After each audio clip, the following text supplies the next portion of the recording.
नमस्कार। मैं पारिजात मिश्रा यूपीएचजेएस मेन क्रैश कोर्स में आप सभी का हार्दिक स्वागत करता हूं। जैसा कि आप लोगों ने अभी तक देखा कि हम लोग यूपी के विभिन्न लोकल एक्ट यानी स्थानीय विधियों पर काफी विस्तार से चर्चा की है, जिसमें हमने यूपी के कई लोकल एक्ट्स पर बातें की। और आज हम जिस एक्ट पर चर्चा करेंगे that is a central act. और उसका नाम है the sexual harassment of women at work place in bracket prevention prohibition and redressal act 2013। महिलाओं का कार्य स्थल पर लैंगिक उत्पीड़न को तो आपने आईपीसी में भी देखा होगा, सेक्सुअल हैरेसमेंट। बट ये स्पेसिफिकली जो है वर्क प्लेस पर जो सेक्सुअल हैरेसमेंट है, ये उसके प्रिवेंशन, उसके प्रोहिबिशन और उसके रिड्रेसल, मतलब उसमें मतलब उसमें क्या उपचार, जो जो जो रेमेडियल पोर्शन है वो, उसके लिए यह अधिनियम। ठीक बात। चलिए शुरू करते हैं।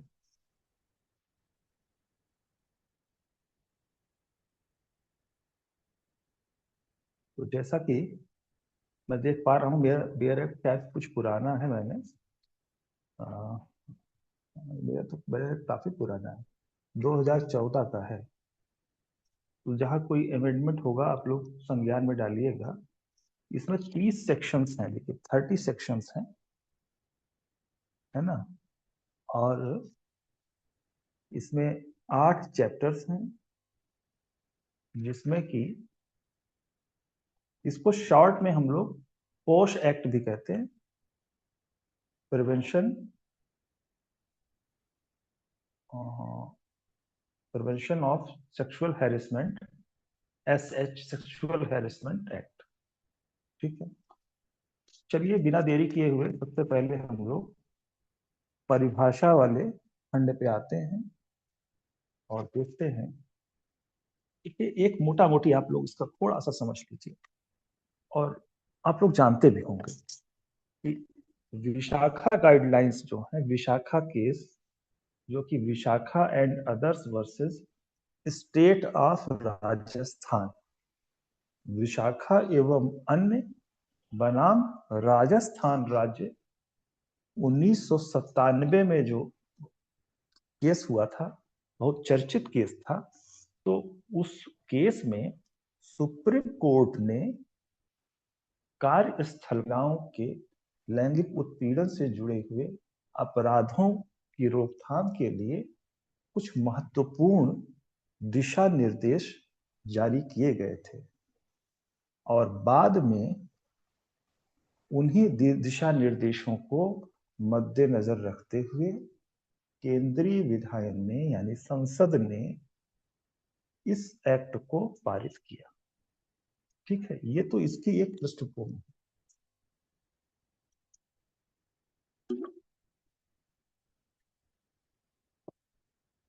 देखिए, ये जो केस अगर आप देखें विशाखा वाला, तो इसमें एक समाज सेवी महिला थी, भवरी देवी। भवरी देवी का शायद गैंग रेप हुआ था, मुझे एग्जैक्टली नहीं याद है। तो उसी से ये मामला गया हुआ था। तो इसमें इस चीज का विशेष ध्यान रखा जाता है कि जिस कार्यस्थल पर महिला कार्य करे, वो नॉन होस्टाइल वर्किंग एनवायरनमेंट में काम करे। नॉन होस्टाइल वर्किंग एनवायरनमेंट का मतलब है कि उसके प्रति एक अनवेलकम एटीट्यूड ना हो,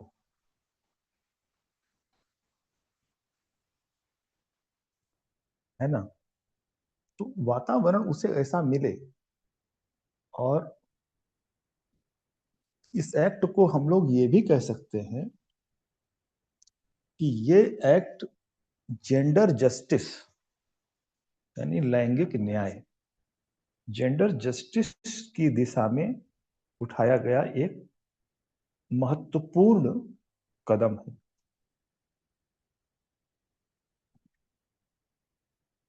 और बहुत कॉम्प्रिहेंसिव तरीके से उन गाइडलाइंस को बताया गया है, रिड्रेसल मैकेनिज्म कैसी होनी चाहिए उस पर चर्चा की गई। देखिए इसमें कुछ महत्वपूर्ण सेक्शंस मैंने कुछ सॉर्ट आउट किए हैं, जैसे कि आप लोग हमारे साथ बेयर एक्ट खोल लें। देखिए परिभाषा खंड किसी भी एक्ट का डेफिनेशन क्लॉज ऑलवेज इंपॉर्टेंट। तीसरा है सेक्शन 3 है प्रिवेंशन ऑफ सेक्सुअल हैरेसमेंट, ये भी इंपॉर्टेंट है। और चौथा जो है इस पर क्वेश्चन बन सकता है, बनने की प्रबल संभावना है कि आईसीसी यानी इंटरनल कंप्लेंट कमिटी का गठन किस प्रकार होता है, इसका अध्यक्ष कैसे होता है, इसमें कितनी महिला सदस्य होती हैं, कितने प्रतिशत, ये सारी चीजें। फिर उसके बाद एक दूसरा आता है लोकल कंप्लेंट्स कमेटी। देखिए इंटरनल कंप्लेंट्स कमेटी में कम से कम 10 या 10 से अधिक वर्कर अगर होते हैं किसी कार्य क्षेत्र में, तो उसको वहां पर ये मैंडेटरी कर दिया गया है इस एक्ट के जरिए कि वहां पर एक आंतरिक परिवाद समिति हो, और जहां पर 10 से कम है वहां लोकल कंप्लेंट्स कमेटी बनाई जाती है। अच्छा उसके बाद आप देखिए सेक्शन 4 की बात आ गई, दैट इज वेरी इंपॉर्टेंट। उसके बाद सेक्शन 5 जो देखिए ये चैप्टर 3 है, constitution of local complaint committee, LCC. अब आईसीसी और एलसीसी के बीच का फर्क हमने बता दिया। उसके बाद सेक्शन 5 है नोटिफिकेशन ऑफ डिस्ट्रिक्ट ऑफिसर। 6 है constitution and jurisdiction of local complaints committee, ये इंपॉर्टेंट कि कैसे गठन होता है और इसका ज्यूरिस्डिक्शन क्षेत्राधिकार क्या है। फिर देखिए composition, tenure and other terms and condition of local complaints committee. तो लोकल कंप्लेंट्स कमेटी से जुड़ी हुई जितनी बातें हैं वो सेक्शन 6 और 7 ऑलरेडी कवर कर रहे हैं, है ना। और आईसीसी यानी इंटरनल कंप्लेंट्स कमेटी से जुड़ी हुई जो बातें हैं वो सेक्शन 4 ऑलरेडी कवर कर ही रहा है। अच्छा उसके बाद एक बहुत महत्वपूर्ण चीज है, वो है चैप्टर 4 में आपके दिया गया है कंप्लेंट्स, परिवाद। तो सेक्शन 9 जो है उसी के तहत कंप्लेंट सेक्सुअल हैरेसमेंट की जाती है। और कंसिलिएशन की बात तब आती है, देखिए इस कंप्लेंट की मियाद है 30 दिन, सॉरी 3 माह। 3 माह जो है वो जब ऐसा कृत्य हुआ है, एक्ट हुआ है, उस एक्ट से 3 महीने के भीतर आपको कंप्लीट करनी होगी। और कंसिलिएशन जो है वो जांच होने से पूर्व का मामला है। अगर जांच में मामला चला गया तब तो कंसिलिएशन की बात नहीं आएगी, लेकिन अगर जांच से पहले तक का मामला है तो मतलब जांच पूरी ना हुई हो तब आप कंसिलिएशन कर सकते हैं। कंसिलिएशन में मॉनिटरी कंपनसेशन वगैरह दिया जाता है। और ये 11 जो है ये जांच है कंप्लेंट की, तो ये उसी से जुड़ी हुई, कंप्लेंट से जुड़ी हुई सारी बातें हैं। इंक्वायरी इनटू कंप्लेंट, परिवाद के बारे में जांच। देखिए परिवाद के बारे में जांच इन्होंने सेक्शन 11 में ऑलरेडी लिखा हुआ है, लेकिन ये इन्होंने एक चैप्टर बना दिया इसके लिए, chapter 5 inquiry into complaint. Section 12 action during pendency of inquiry, यानी कि जब इंक्वायरी लंबित हो तब फिर क्या एक्शन हो सकता है इस दरमियान। Inquiry report, punishment for false और malicious complaint and false evidence, इसको आप लोग टिक कर लीजिए भाई, ये बहुत इंपॉर्टेंट है, ये बहुत इंपॉर्टेंट है कि अगर आप झूठी, मिथ्या या द्वेषपूर्ण तौर पर कोई परिवाद इस अधिनियम के तहत करते हैं या कोई मिथ्या साक्ष्य देते हैं तो आपके खिलाफ क्या कार्यवाही की जा सकती है, आपको क्या दंड दिया जा सकता है। ये सेक्शन 14 है, this is very very important. अब सेक्शन 15 है डिटर्मिनेशन ऑफ कंपनसेशन। अब इसके क्या तरीके हैं, क्या इसके स्टैंडर्ड्स मानक हैं, उसको बताया गया है। सेक्शन 16 है प्रोहिबिशन ऑफ पब्लिकेशन और making known contents of complaints and inquiry. देखिए ये तो ज्यादातर मामलों में होता है, जैसे 228 ए का मामला था, और जो भी मामले होते हैं इस तरह के, उनमें पहचान का प्रकटन जो है वो निषिद्ध किया जाता है। और ये सारी जो कार्रवाइयां होती हैं कंप्लेंट पर, ये इन कैमरा प्रोसीडिंग होती है। इन कैमरा प्रोसीडिंग का मतलब कि ये बंद होती हैं, आम खास के लिए नहीं होती है कि जे आई तो वह झाके लाल, है ना। तो ये इसमें इसमें क्योंकि इसमें एक महिला की डिग्निटी का सवाल होता है, इसमें जज होते हैं जो दोनों पक्ष होते हैं, बस काम के लोग रहें, है ना। अच्छा, उसके बाद देखिए सेक्शन 70 पेनल्टी फॉर पब्लिकेशन और making known contents of complaint and inquiry proceeding. ये पूरी गोपनीयता है बनाई जाती है, इसमें भी दंड है। आपने क्या किया, परिवाद की चीजों को बताया या जो जांच में कार्यवाही हुई उसको आपने कर दिया, नहीं, आपको परमिशन लेना पड़ेगा। और फिर देखिए 18 अपील का प्रावधान है, तो जहां अपील का प्रावधान हो वहां आंख बंद करके उसको पढ़ लिया करिए, क्योंकि यहाँ जहां कोई कोई पेनल्टी लगेगी उसके खिलाफ कोई ना कोई अपील तो का फोरम तो होगा ही। सेक्शन 18 हो गया। अब एक और चीज है, ये भी पूछा जा सकता है, सेक्शन 19 कि जो नियोजक होता है उसका कर्तव्य क्या होता है।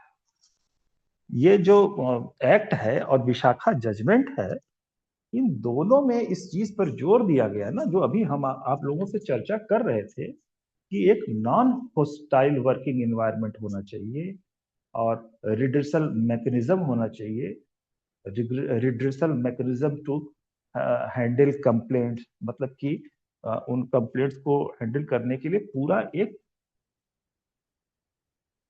उपचार का एक तंत्र होना चाहिए, ठीक है। तो इसे आप लोग जरूर देख लीजिएगा, सेक्शन 19 नियोजक का कर्तव्य, और फिर जिला अधिकारी के कर्तव्य और शक्तियां, duties of powers of district officer, ये भी ठीक है। अच्छा, उसके बाद 21 committee submit annual report, employer annual report, government monitoring, ठीक है। ये प्रचार विचार करने के लिए है, power to call for information inspection of records, ये तो भाई है वो क्या बोलते हैं रिवीजन का, सेक्शन 25। सेक्शन 25 तो एक तो रिविजनल बात है ये, है ना। तो इसको आप लोग देख लीजिएगा, section 25 power to call for information and inspection of records, सूचना मांगने और अभिलेखों का निरीक्षण करने की शक्ति, ठीक है। और 26 में देखिए, ये है penalty for non compliance with provisions of the act, ये बहुत इंपॉर्टेंट सेक्शन है। देखिए ये रिवीजन है, ये अधिनियम के प्रावधानों का उल्लंघन करने पर क्या दंड है वो है। और 27 है cognizance of offences by court, देखिए सब इंपॉर्टेंट है। किसी भी सेक्शन को आप लास्ट वाले में देखिए इग्नोर नहीं कर पाएंगे। 25 से लेकर ये इस संज्ञान की बात किए गए अपराधों की कैसे होगा। फिर act not to derogation in derogation of any other law, माने कि किसी दूसरा अगर कोई लॉ है तो उसको ये उसमें कमतरी नहीं लाएगा, ठीक है। और उसके बाद देखिए, चलिए, power of appropriate government to make rules. Appropriate government का मतलब आप लोग समझते हैं। एप्रोप्रिएट गवर्नमेंट यानी समुचित सरकार का मतलब होता है कि अगर वो केंद्र का मामला है तो संसद, और अगर राज्य का मामला है तो राज्य विधानमंडल वो नियम बना सकता है, यानी संसद नियम बना सकती है, since it is a central act. Power to remove difficulties, तो ये सारी चीजें हैं, इनको हम एक एक करके आप लोगों को बहुत अच्छे से बता देंगे। और हमारा प्रयास ये रहेगा कि आज या मैक्सिमम कल तक हम इसको खत्म कर दें। लेकिन अगर दो दो दिन एक एक्ट में लगेगा तो फिर 60 दूना 120 हो गया, 3 चौक 12 हो गया, 4 महीने तो आपके इसमें लग जाएंगे, और नवंबर से मैं पढ़ा रहा हूँ। चलिए, आप लोग हमारे साथ थोड़ा तेज चलिएगा, स्पीड से, क्योंकि आप लोगों का सिलेबस बहुत बड़ा है। पढ़ना आपको है, पढ़ाना मेरा काम है। तो इस जितनी भी इंफॉर्मेशन है, जितने भी कॉन्सेप्ट हैं, उनको रिटेन तो आपको ही करके रखना है। तो इसलिए हम जो काम की चीजें हैं, जो मुझे लगता है इंपॉर्टेंट है, वो उतना हम बता देंगे। फिर ये शिकायत मत कीजिएगा कि सर आपने ये छोड़ दिया या आपने ये छोड़ दिया। अगर आपको इतना ही लग रहा है तो आप सब पढ़ लीजिए भाई, हम तो आपका सहयोग करने के लिए ही बैठे हैं। ठीक है, तो इसका जो है सबसे पहले प्रियम्बल आप लोग पढ़ लीजिए। An act to provide protection, सुरक्षा देना, किसके? Against sexual harassment of women. ये पर्टिकुलरली सेक्सुअल हैरेसमेंट किसके? महिला के प्रति। एट वर्क प्लेस, कहां पर? कार्यस्थल पर। एंड और for the prevention and redressal of complaints of sexual harassment. ठीक, एंड माने कुछ और भी है इसके। 3 तरह के उद्देश्य, जितने एंड एंड लग रहे हैं समझिए उतने उद्देश्य। And for matter connected therewith और इंसिडेंटल देयर टू, माने इससे जुड़े हुए जो मामले हैं। ये तो सही है कि भाई जो भारत का संविधान है, उस संविधान का जो आर्टिकल 14 है, समता का अधिकार है, समानता का अधिकार है, राइट टू इक्वलिटी है, तो उसी में जेंडर जस्टिस की बात उठती है ना। जेंडर जस्टिस की बात वहीं पर आती है। सेक्शन 14, सेक्शन 19, वृत्ति व्यापार, या इसको इसको कहते हैं कि काम करने का अधिकार। भाई कार्यस्थल है तो उस पर जो कार्यरत है वो कुछ तो कर रहा है ना, वो बाहैसियत कुछ तो है वहां पर। तो एक प्रकार से ये सेक्शन 19 में भी कवर हो रहा है, राइट, और सेक्शन 21 में तो कवर हो ही रहा है। सीधे सीधे डिग्निटी ऑफ वीमेन, एक महिला की गरिमा का सवाल है। तो सेक्शन 14, सेक्शन 19 और सेक्शन 21, इन तीनों को दृष्टिगत रखते हुए ये अधिनियम बेहद जरूरी है। इसी बात को इन्होंने यहाँ पर कहा है। अच्छा, उसके बाद देखिए, आप लोग यहीं से समझ लीजिए कि ये सेंट्रल एक्ट है। सेक्शन 1 का सबसेक्शन 3, सबसेक्शन 3,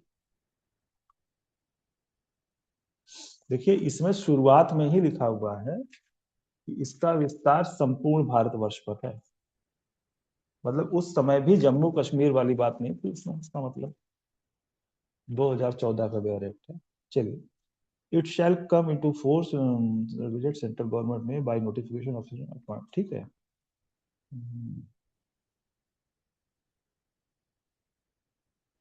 23 अप्रैल 2013। डेफिनेशंस में आप लोग आइए देख लीजिए। तो देखिए लिखा हुआ है ना, यह उस तारीख को प्रयुक्त होगा जो केंद्रीय सरकार, और अगर स्टेट का, अगर राज्य का होता है एक्ट तो लिखा जाता है राज्य सरकार गजट यानी राजपत्र में अधिसूचना द्वारा नियत करे। ठीक है, अच्छा, फिर उसके बाद चलिए डिफिनेशंस पे आते हैं। इसमें ए से लेकर CDG IJKLMNOP।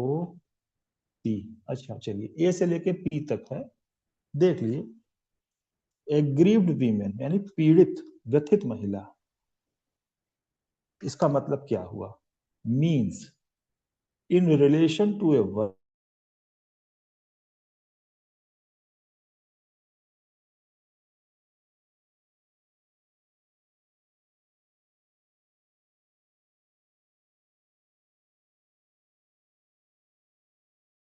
स्थान पर नियुक्त हो या ना हो, who alleges to have been subjected to any act of sexual harassment by the respondent। अब सपोज कीजिए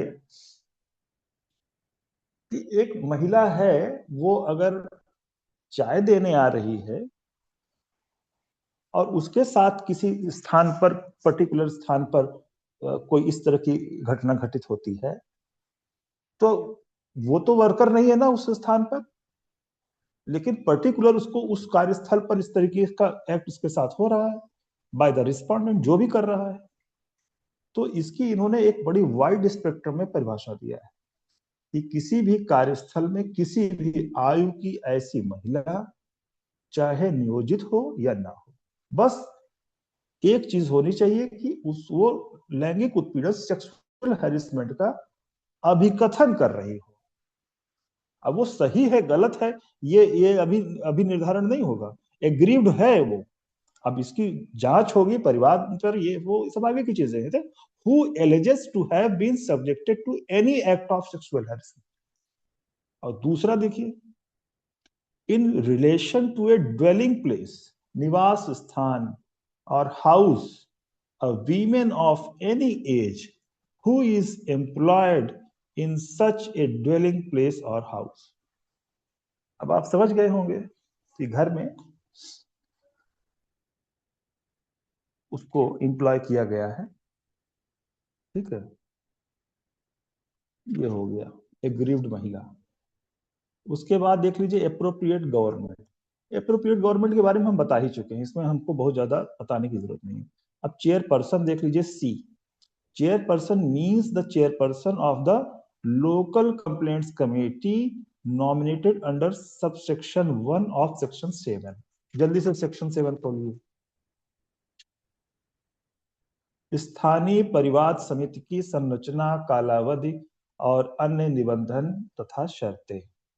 स्थानीय समिति जिला अधिकारी द्वारा नाम निर्देशित किए जाने वाले निम्नलिखित सदस्यों से मिलकर बनेगी। ये इतने सदस्य हैं भाई, ठीक है। तो उसी बात को इन्होंने यहाँ पर कह दिया कि भाई जो चेयरमैन होगा वो लोकल यानी एलसीसी, एलसीसी का जो चेयरमैन है वो धारा 7 के अधीन जो भी नाम निर्दिष्ट किया जाएगा व्यक्ति, वो चेयरमैन होगा। Local complaints committee nominated under subsection 1 of section 7। उसके बाद देखिए डिस्ट्रिक्ट ऑफिसर। डिस्ट्रिक्ट ऑफिसर माने DO, means an officer notified under section 5।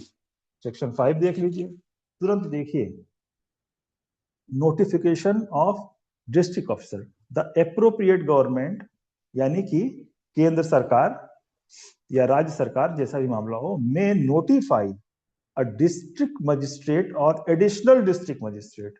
वो डीएम को भी कर सकती है, एडिशनल को भी कर सकती है, और द कलेक्टर और the deputy collector as a district officer for every district to exercise powers और discharge function of this act.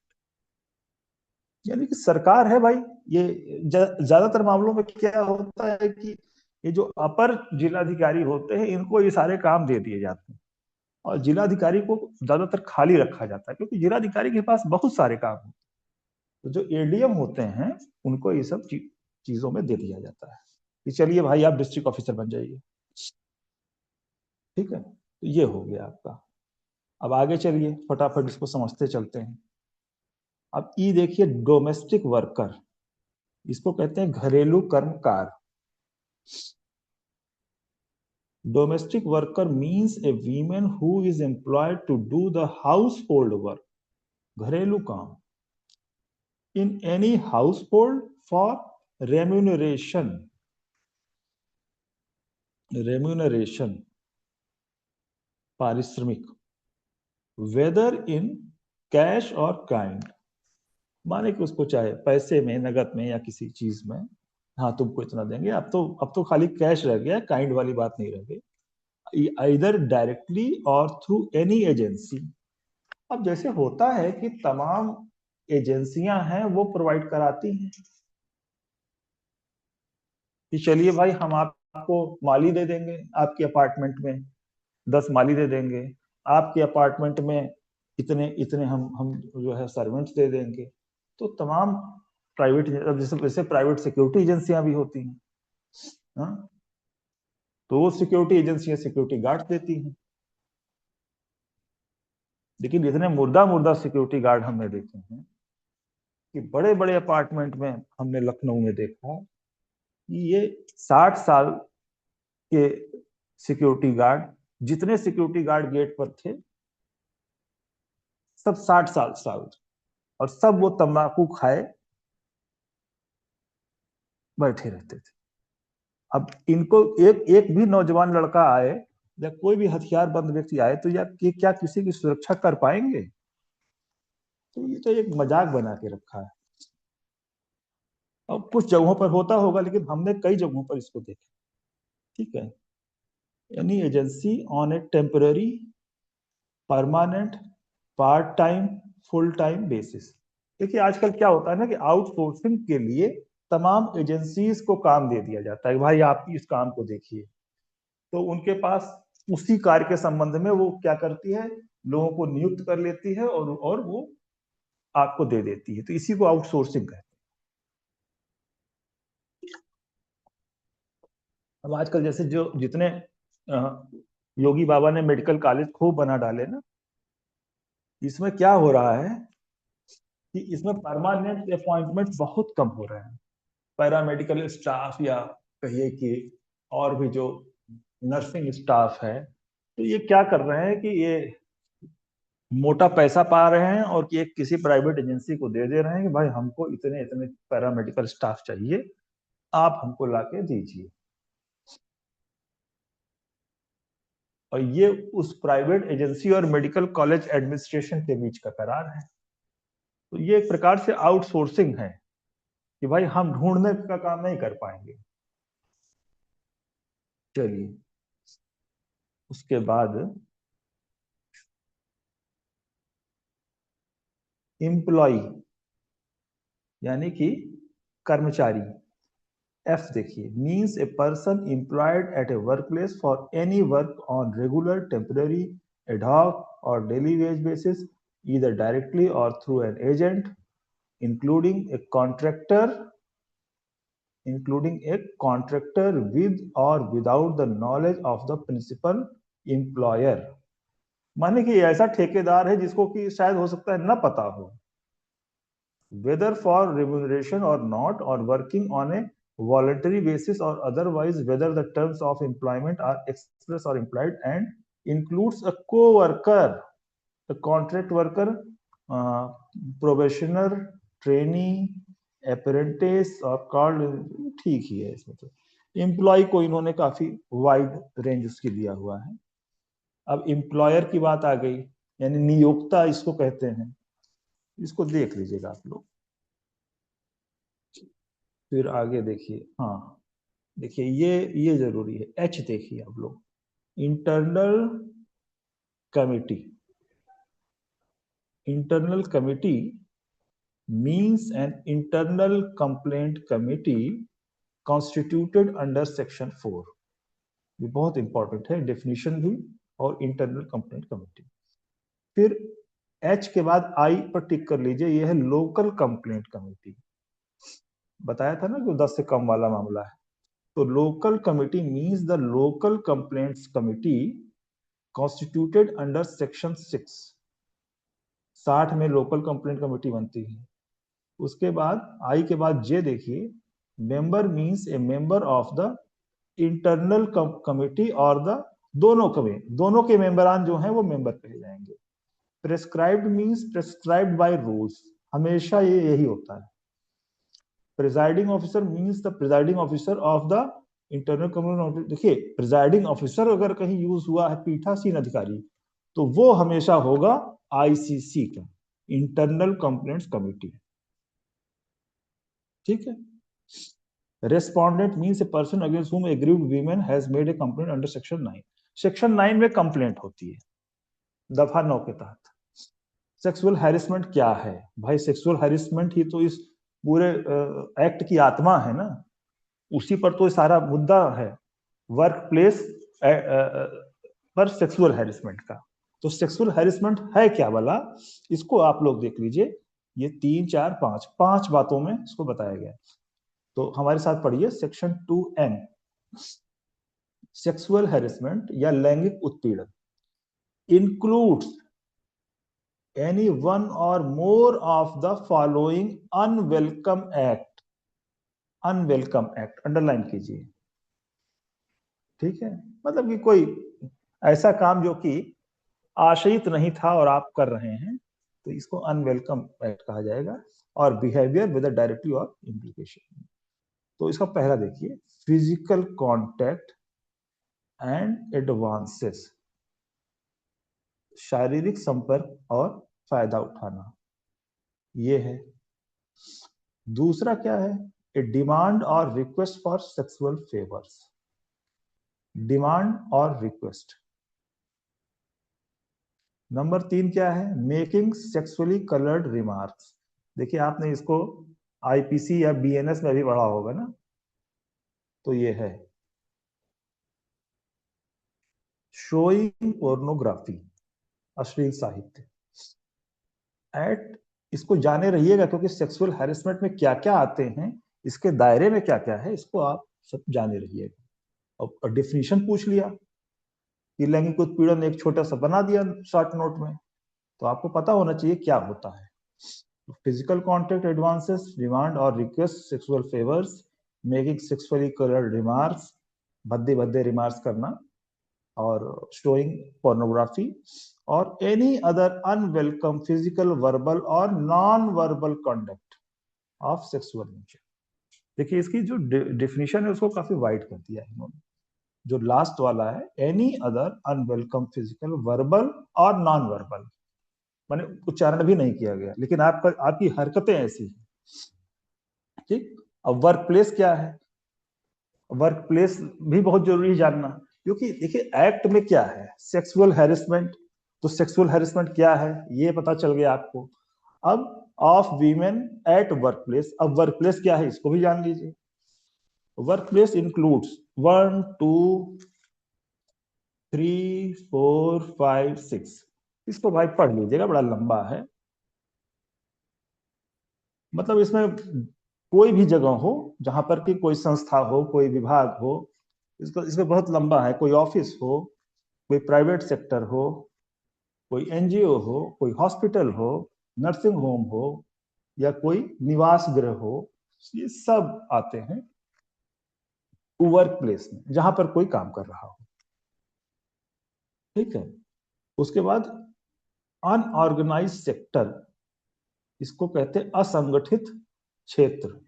In relation to a workplace means an enterprise owned by individuals or self-employed workers and engaged in the production or sale of goods or providing services of any kind whatsoever, and where the enterprise provides employs for workers, the number of such worker is less than 10। Underline कीजिए,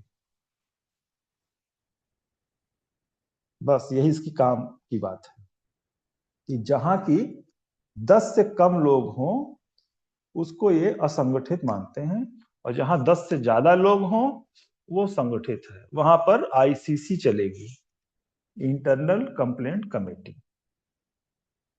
कुछ कुछ समझ में आ रहा होगा, कुछ कुछ हम आगे बता देंगे, अभी तो शुरुआत है, परिभाषा है।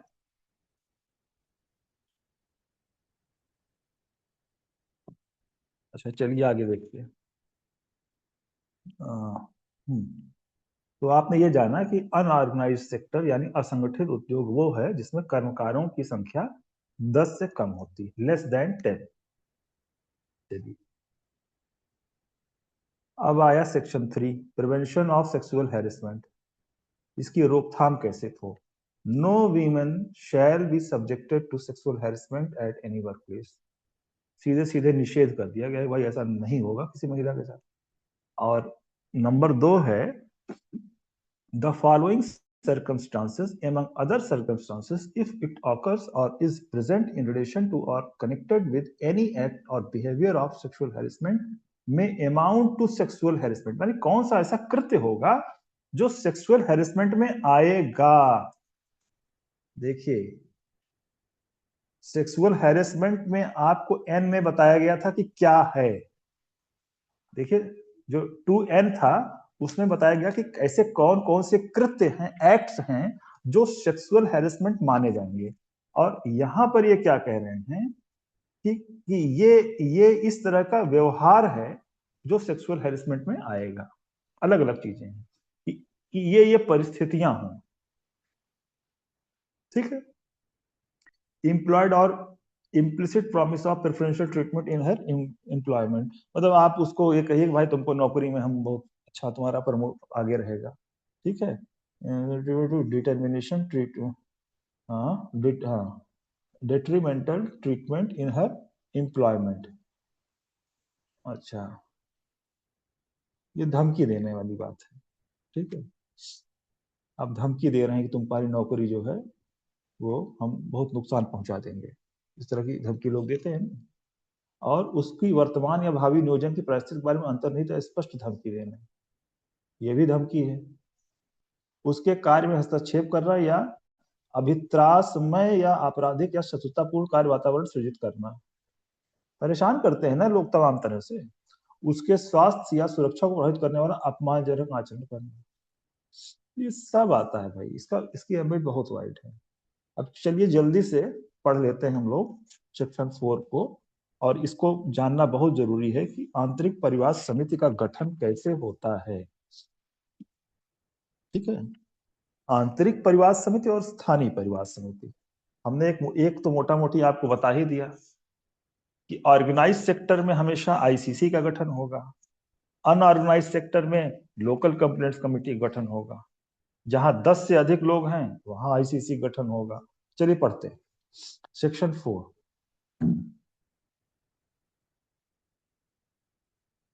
Constitution of internal complaints committee कैसे बनती है।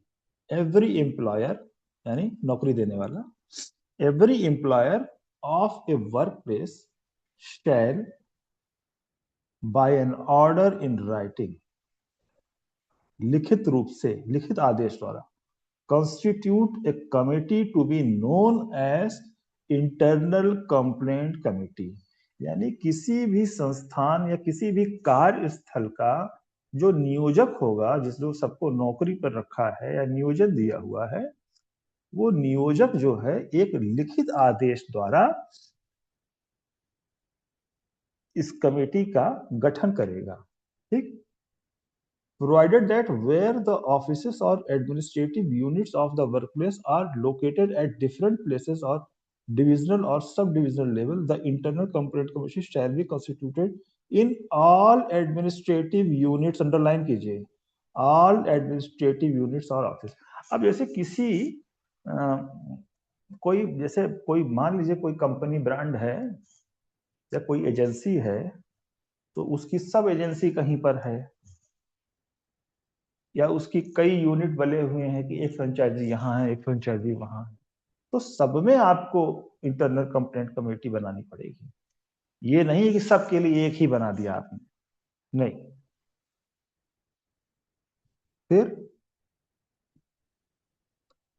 The internal complaint committee short में कहते हैं, shall consist of the following members of to be nominated by the employer.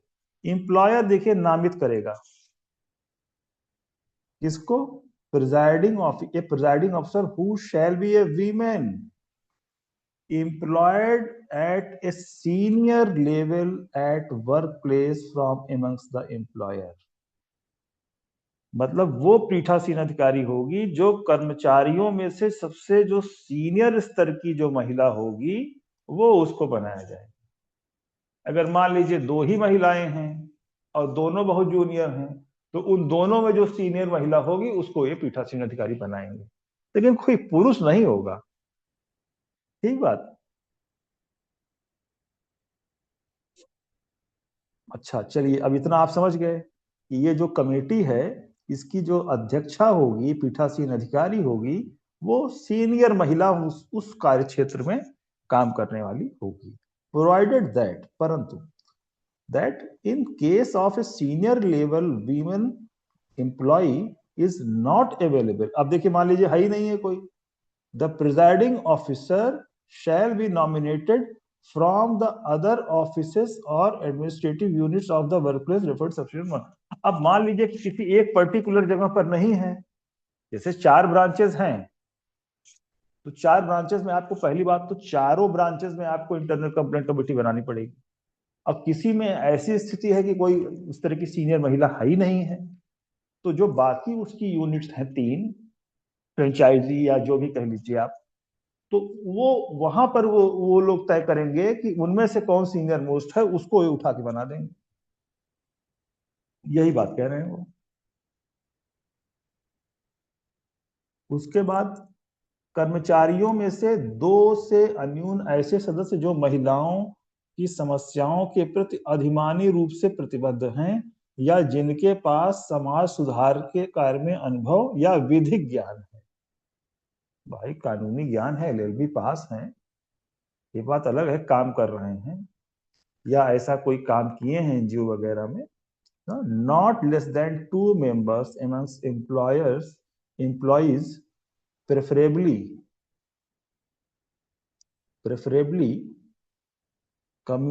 committed to the cause of women or who have had experience in social work or have legal knowledge। Not less than 2, कम से कम 2 लोग ऐसे होने चाहिए। अब समझ गए होंगे आप लोग। तीसरा C, 1 member from amongst non governmental organisation, NGO. जो तमाम एनजीओ चलते हैं महिलाओं के, इन जनरल में भी एनजीओ जो तमाम कार्य करते हैं, इनके मेंबर्स को अपॉइंटमेंट इनका किया जाता है। गैर सरकारी संगठन जो महिलाओं की समस्याओं के प्रति प्रतिबद्ध है, या ऐसा कोई व्यक्ति जो लैंगिक उत्पीड़न के मुद्दों से परिचित है। ठीक, तो ये हो गए इतने लोग। परंतु इस प्रकार नाम निर्देशित कुल सदस्यों में से कम आधे सदस्य महिलाएं होंगे, 50%। अगर 10 हैं तो कम से कम 5 तो आपको रखना ही पड़ेगा, इससे कम पर बात नहीं बनेगी। आंतरिक समिति का पीठासीन अधिकारी और प्रत्येक सदस्य अपने नाम निर्देशन की तारीख से 3 वर्ष से अनधिक अवधि के लिए पद धारण करेगा। 3 वर्ष अंडरलाइन कीजिए, अनधिक, जो कि 3 वर्ष से ज्यादा नहीं होगी। यानी कि पीठासीन अधिकारी और सदस्य दोनों 3 साल का टेन्योर होगा, जो नियमों द्वारा निर्दिष्ट किया जाए। चौथा देखिए, गैर सरकारी संगठन या संगमों में से नियुक्त किए गए सदस्य को आंतरिक समिति की कार्यवाही आयोजित करने के लिए ऐसी फीस या भत्ते। अच्छा चलिए ठीक है। अब ये यहाँ पर ये कह रहे हैं कि the members appointed from amongst the NGO shall be paid. देखिए एनजीओ मेंबर्स तो पैसा दिया जाएगा ना, shall be paid such fees और allowances for holding the proceedings of internal committee by the employer as may be prescribed by rule। जो NGO के लोग होंगे भाई, उनको पैसा देना पड़ेगा, जो भी फीस अलाउंस होता है। where the presiding officer or any members of the internal committee contravenes the provisions of section 16 has been convicted for an offense inquiry, ठीक है, और guilty disciplinary proceedings, so position, ये रिमूवल की बात कर रहे हैं। ये बहुत इंपॉर्टेंट चीज है, यानी किस प्रकार हटाया जा सकेगा। अब इस पर हम सवाल बना के आप लोगों को लिखाएं तो फिर बहुत लंबा हो जाएगा। मतलब अगर आपसे ये प्रश्न पूछा जाता है कि आंतरिक परिवाद समिति इंटरनल कंप्लेंट्स कमेटी के पीठासीन अधिकारी या सदस्यों को कब और किन परिस्थितियों में हटाया जा सकेगा, तो आप ये लिखेंगे सब सेक्शन 5, सेक्शन 6 का सब सेक्शन 5। ठीक है। और गठन कैसे होगा, ये सब सेक्शन 2 है।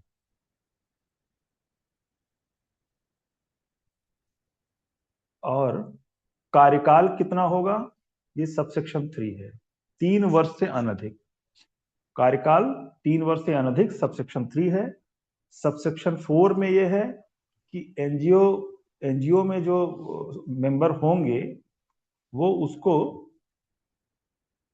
फीस की बात की गई है एनजीओ मेंबर की। और 5वें में आप ये बताया गया है कि जो इंटरनल कंप्लेंट कमेटी का कोई भी अध्यक्ष या मेंबर अगर ये काम करता है ABCD, तो उसे हटाया जा सकेगा और फिर किसी दूसरे की नियुक्ति की जा सकेगी। आप लोगों को एक विजन तो मिल ही गया होगा ना। चलिए, अब एक दूसरी कमेटी की बात आ रही है, इसको इन्होंने कहा है constitution of local complaints committee. Notification of district officer, the appropriate government में नोटिफाई डिस्ट्रिक्ट मजिस्ट्रेट। वही बात है जो उसमें थी, constitution and jurisdiction of local complaint committee.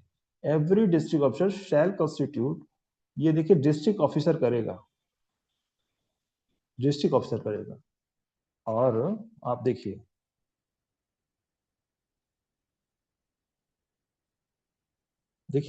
ICC जो है उसका गठन एम्प्लॉयर कर रहा है। अब डिफरेंस यहीं से समझिएगा आप लोग, उसका गठन कौन कर रहा है, नियोजक कर रहा है।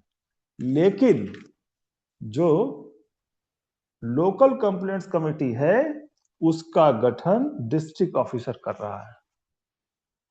एवरी डिस्ट्रिक्ट ऑफिसर कौन है, कलेक्टर, डिप्टी कलेक्टर, ADM, ये सब लोग हैं। Shall constitute in the district concern, उस जिले में a committee to be known as the local complaint committee to receive complaints of sexual harassment from establishments where the internal complaints committee has not been constituted. Underline कीजिए, where the internal complaints committee has not been constituted, माने आंतरिक परिवार समिति का गठन ही जहां नहीं हुआ है वहां भाई ये डिस्ट्रिक्ट ऑफिसर जो साहब जो हैं वो सारी कवायद करेंगे।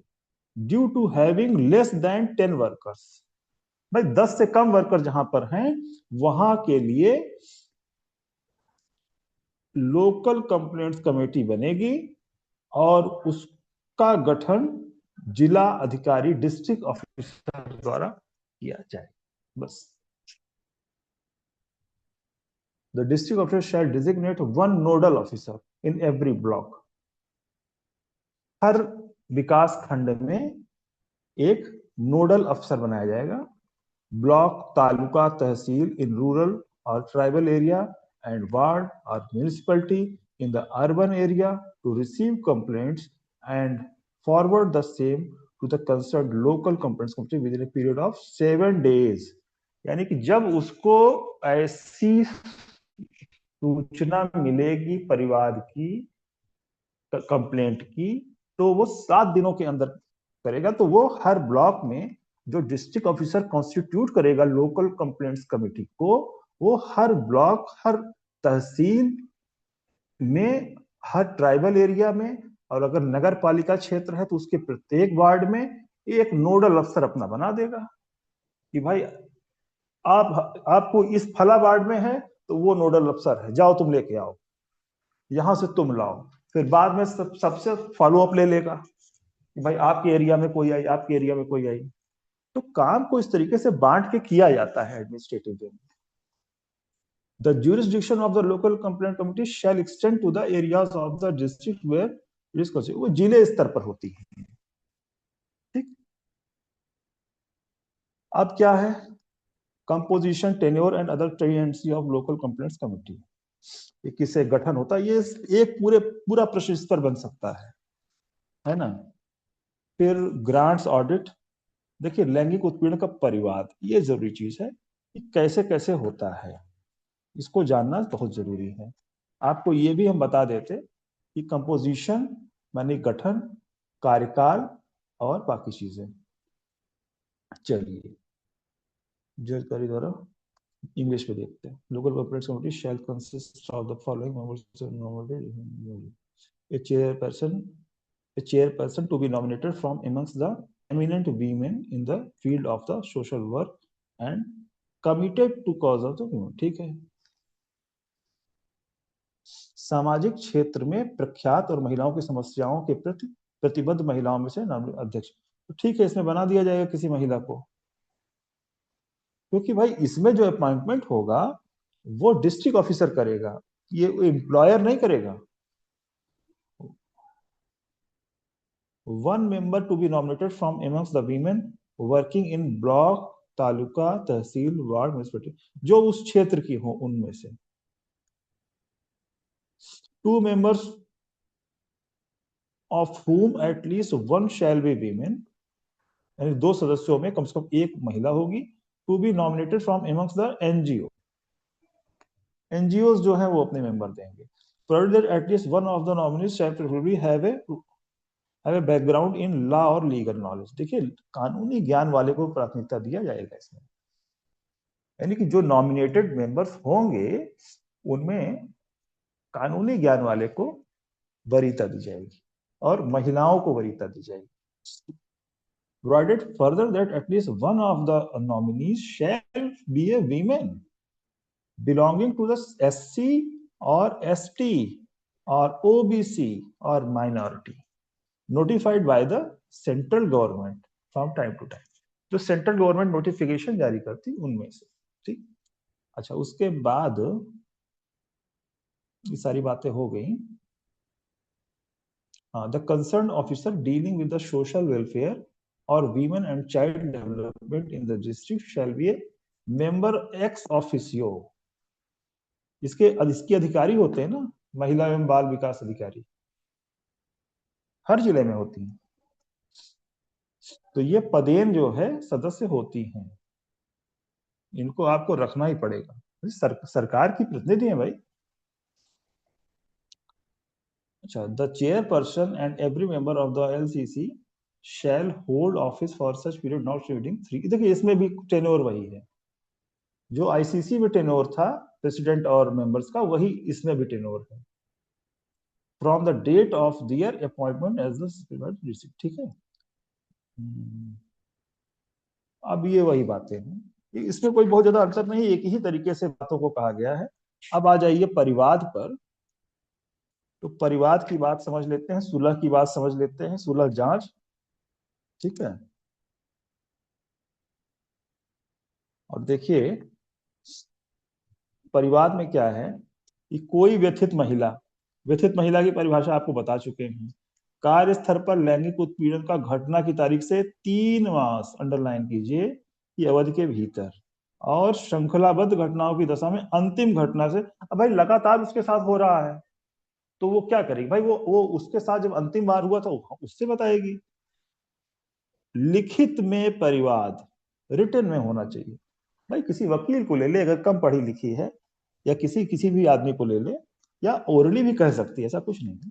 लिखित में परिवाद आंतरिक समिति को इस पर घोषित की जो घोषित नहीं की गई स्थानीय समिति को दे सकेगी, माने कि दोनों बातें हैं, अगर इंटरनल कमेटी गठित है तो उसको देगी, अगर यहाँ पर कोई भेद नहीं किया गया है,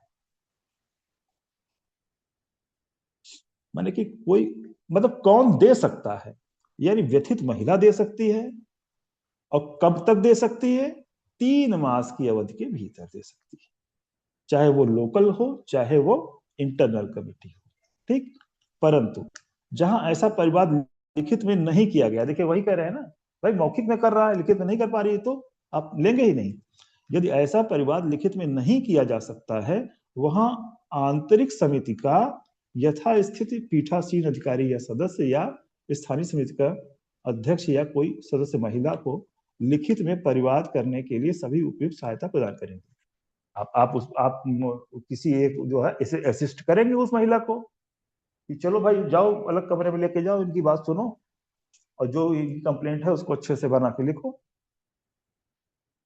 परंतु यह और कि यथास्थित आंतरिक समिति या स्थानीय समिति लेखबद्ध किए जाने वाले कारणों से 3 मास से अनधिक समय सीमा को विस्तारित कर सकेंगे।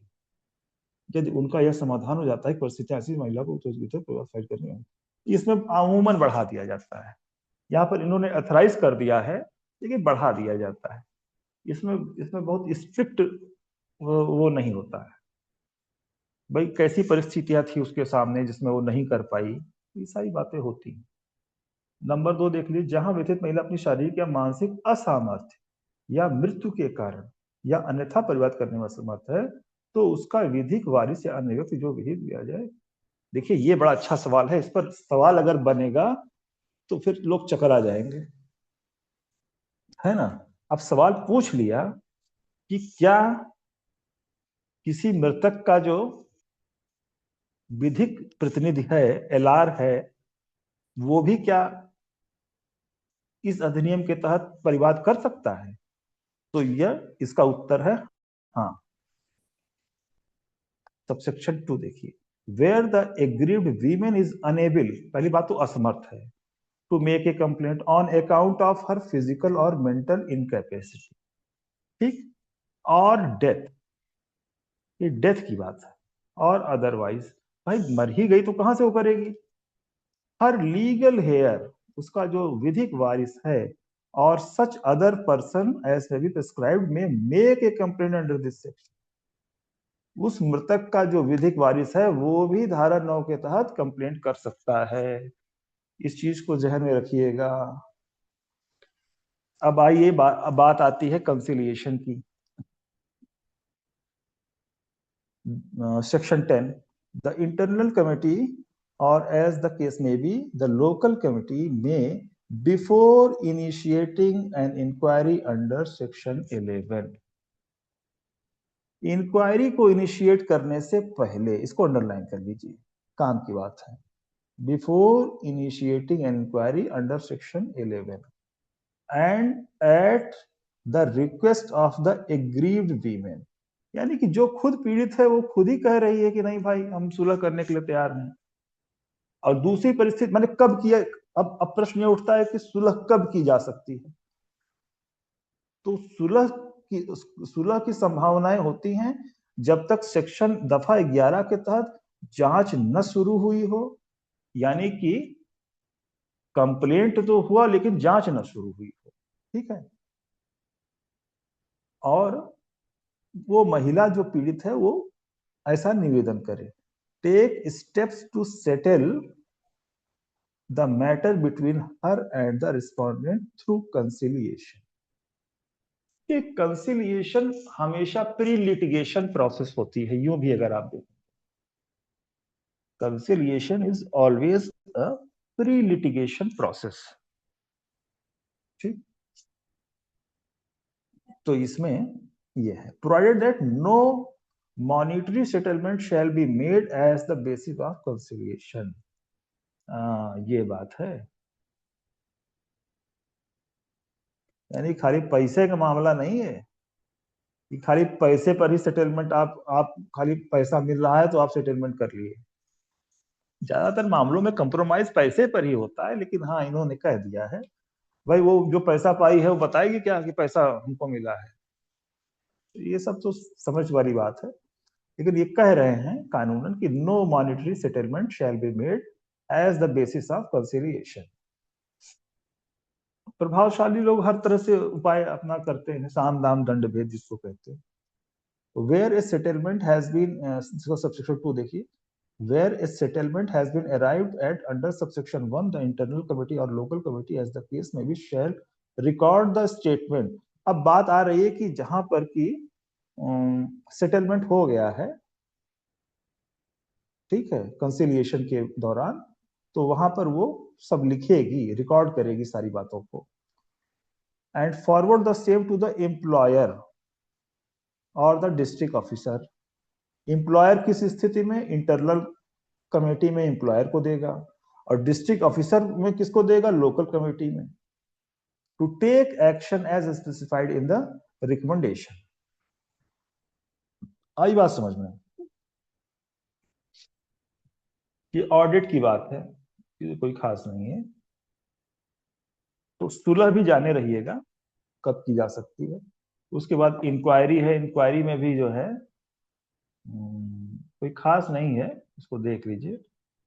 अच्छा ये देखिए, सेक्शन 12 जो है, जांच के लंबित रहने के दौरान, जब इंक्वायरी पेंडिंग में है तब कैसे होता है? जांच के लंबित रहने के दौरान, सेक्शन 12 देखिए, जांच के लंबित रहने के दौरान व्यथित महिला द्वारा किए गए अनुरोध पर यथास्थित आदेश नियोजक को निम्नलिखित की सिफारिश कर सकेगी। क्या हो सकेगा? किसके अनुरोध पर? महिला के, व्यथित महिला के। कब? दौरान जांच। ट्रांसफर द एग्रीव्ड वीमेन और the respondent to any other work place.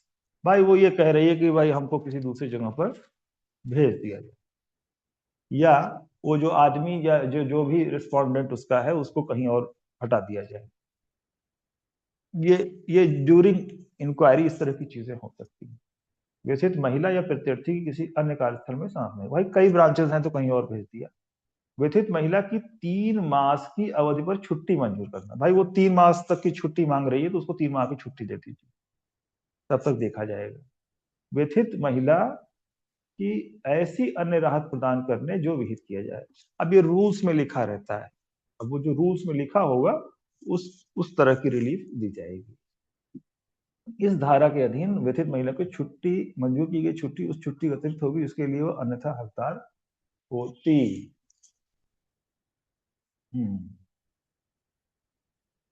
यानी कि ये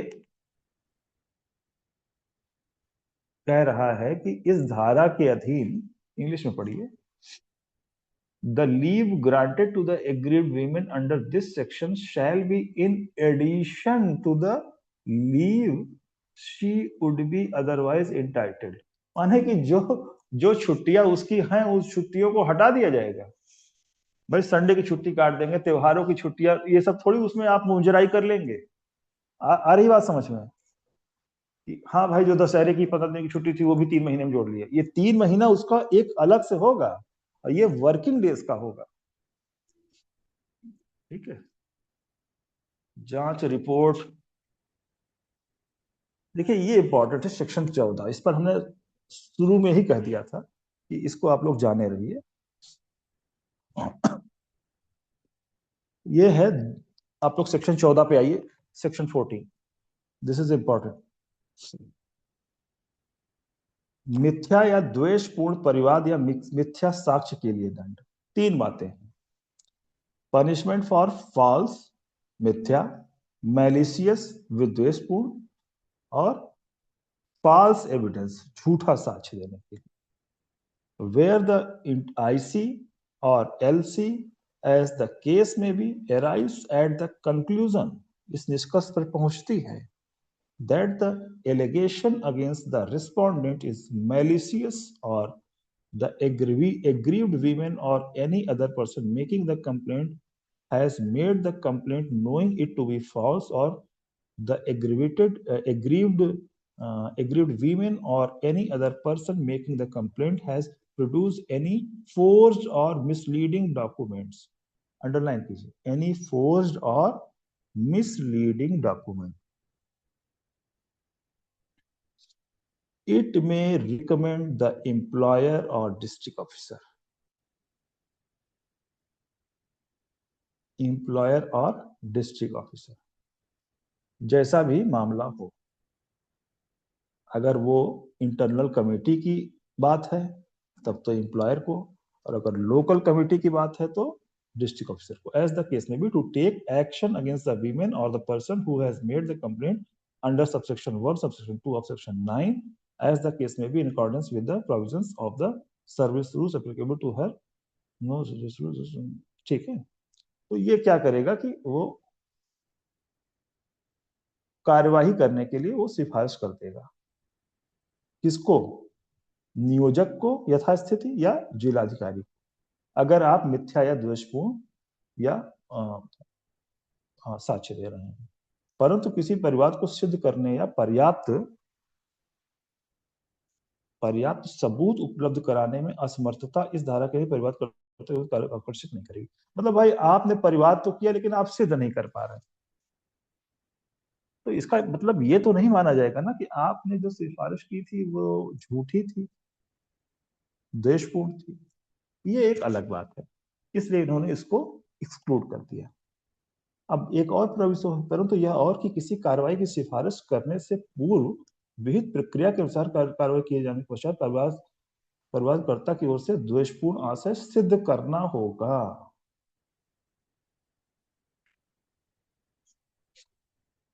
यानी कि ये आपको प्रूव करना पड़ेगा, ऐसे नहीं मान लिया जाएगा, है ना। Provided further that the malicious intent on part of complainant shall be established after inquiry in accordance with the procedures established before any action is recommended। तो ठीक है, तो खैर अपनी जगह प्रतिकर का निर्धारण। अब इसके क्या क्या क्राइटेरिया होते हैं, ये ए से लेकर ई तक है। Compensation is a mode of punishment, आप लोग इतना समझ लीजिए, यहां पर होता है for the purpose of determining the sums to be paid to the aggrieved women under subsection 3 of TERA International Convention Legal Equality as the case may be shall have regard the mental trauma। जैसे भाई हम लोग जब मुकदमा करते हैं तो करते हैं ना फोरम वोरम में कि मानसिक कष्ट, मानसिक यातना, तो हर्जा खर्चा मांगते हैं, तो वैसे ही mental trauma, pain, suffering, emotional distress caused to the aggrieved women, the loss in the career opportunity। भाई उसके पास जो है मान लीजिए कि अब उसका लास्ट अटेम्प्ट था, 45 साल की उम्र पूरी हो गई, तो कहेगी अरे साहब हम तो इंटरव्यू दिए थे 2 बार, तो हम एडीजे होते तो कितना हम ऊपर जाते, है ना। तो ये है medical expenses incurred by the victim for physical और साइकेट्रिक ट्रीटमेंट। अब भाई उसको इतनी परेशानी हो गई कि उसका बेचारी का साइकेट्रिक ट्रीटमेंट करना पड़ा, तो पैसा कौन देगा? मनोरोगी तो तुमने बनाया, तो पैसा भी तुम ही दोगे। आजकल तो बड़ा कॉमन हो गया है, ये काउंसलर वाउंसलर रखे रहते हैं साइकेट्रिक, ये अपना 400 रुपया ऑनलाइन आपसे भरवाएंगे, उसके बाद आधे घंटे आपसे वीडियो कॉल से बात करेंगे। अब जैसे जैसे समय बीत रहा है, मनो जो इसका साइकेट्रिक पेशेंट्स हैं उनमें बेतहाशा वृद्धि हो रही है। No one is satisfied in the world, कोई सेटिस्फाई नहीं। आप अगर सोचते हैं कि एडीजे ठीक है, एडीजे बन जाएंगे तो आपका ओहदा रुतबा हो जाएगा, आपकी लाइफ जो है एक अच्छी हो जाएगी, लेकिन ये मत समझिएगा कि आपके सारे दुख कष्ट सब खत्म हो जाएंगे। ठीक है, तो the income and financial status of the respondent, भाई तुम कितने मालदार है अगला आदमी, ये भी तो देखा जाएगा। तुम बड़े पैसे वाले हो तो तुमसे उसी तरह से वसूला जाएगा। ठीक है, feasibility of such payment in lump sum, मतलब लगभग एक मुश्त इसको कहते हैं, लंप सम और इंस्टॉलमेंट। ठीक है, तो ये सारी चीजें हैं, मतलब कि क्या क्या प्रतिकर का निर्धारण करने में, या इसके प्रश्न ऐसे बन सकता है कि आंतरिक समिति या स्थानीय समिति व्यथित महिला को दिए जाने वाले प्रतिकर के अवधारण में किन किन बातों का या कारकों का या फैक्टर्स का ध्यान रखेंगे। तो ये 5 हो गए। इस तरीके से प्रश्न बनते हैं। तो कोई चीज पढ़िए आप, तो ये सोचिए कि जो आपने पढ़ा है उस पर रिवर्स इंजीनियरिंग करिए कि उस पर प्रश्न कैसे बन सकता है, तो फिर इससे आपकी समझ और बेहतर हो जाएगी। ठीक है, तो ये हो गया है, कल थोड़ा सा डिस्कशन और कर देंगे अगर आप लोग कहिए तो, नहीं तो कुछ खास नहीं बचा है। अपील वाला है, अपील सेक्शन 13 की धारा 2, सेक्शन 13 की 3, 14, 17, जो ये इसमें जो ये रिकमेंडेशन करती है ना एलसी और आईसीसी, उससे व्यथित कोई व्यक्ति उस व्यक्ति को लागू सेवा नियमों के उपबंधों को, भाई सर्विस रूल्स में जो प्रोवाइड किया गया है इसमें खास बात है, जो उसके सर्विस रूल्स के निबंध हैं, सर्विस रूल्स भी कानून होते हैं। तो न्यायालय या अधिकरण जो भी हो, अगर कोई ट्रिब्यूनल बना है तो उसको, और अगर कोई कोर्ट है तो उसको अपील कर सकता है। या जहां ऐसे सेवा नियम विद्यमान नहीं वहां तत्समय किसी अन्य विधि का प्रतिकूल डाले बिना व्यथित ऐसी विहित की जाए, यानी कि रूल्स में जैसा बताया जाएगा फिर वैसी उस तरीके से अपील कर सकेगा। अपील सिफारिशों के 90 दिन के, भाई देखिए ये अपील की जो अवधि है वो 90 दिन है from the date of recommendation. तो ये करीब करीब तो हमने बता दिया है। नियोजक का कर्तव्य आप लोग खुद पढ़ सकते हैं।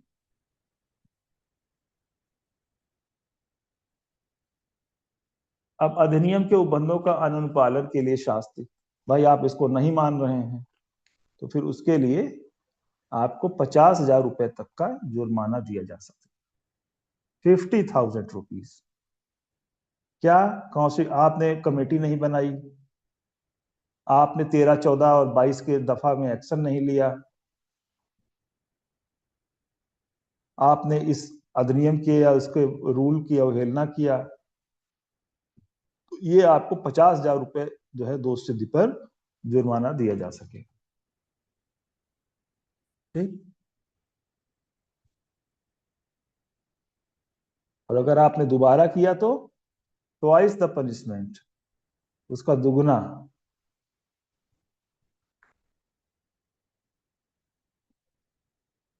कॉग्निजेंस देख लीजिए, no court shall take cognizance of 27, no court shall take cognizance of any offence punishable under this act और any rules made thereunder save on the complaint made by the aggrieved person given on person thrice by the committee और local.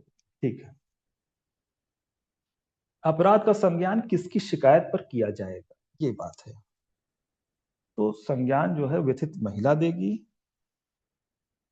या जिसको ICC या LCC authorise करे, जिस person उसके द्वारा complaint करने। तो दो तरह के लोग कर सकते हैं। और संज्ञान लेगा कौन? Metropolitan magistrate. अब नई जो बीएनएसएस है उसमें मेट्रोपॉलिटन को हटा दिए, हालांकि शायद, हाँ हटा दिए। या न्यायिक मजिस्ट्रेट प्रथम श्रेणी, जेएमएफसी, जेएमएफसी या एमएम से नीचे का कोई न्यायालय जो है ट्रायल नहीं करेगा। ये सब साइड में लिख लीजिएगा, ये रूल मेकिंग पावर है। तो हो तो गया करीब करीब। ठीक है, इससे ज्यादा कुछ है नहीं।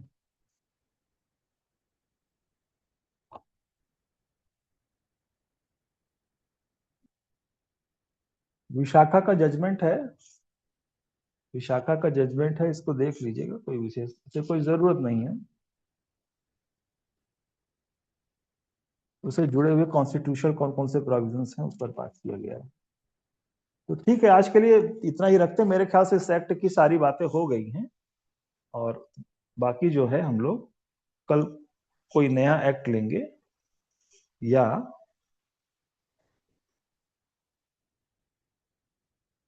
अगर कुछ इसमें डाउट होगी तो उसको भी हम लोग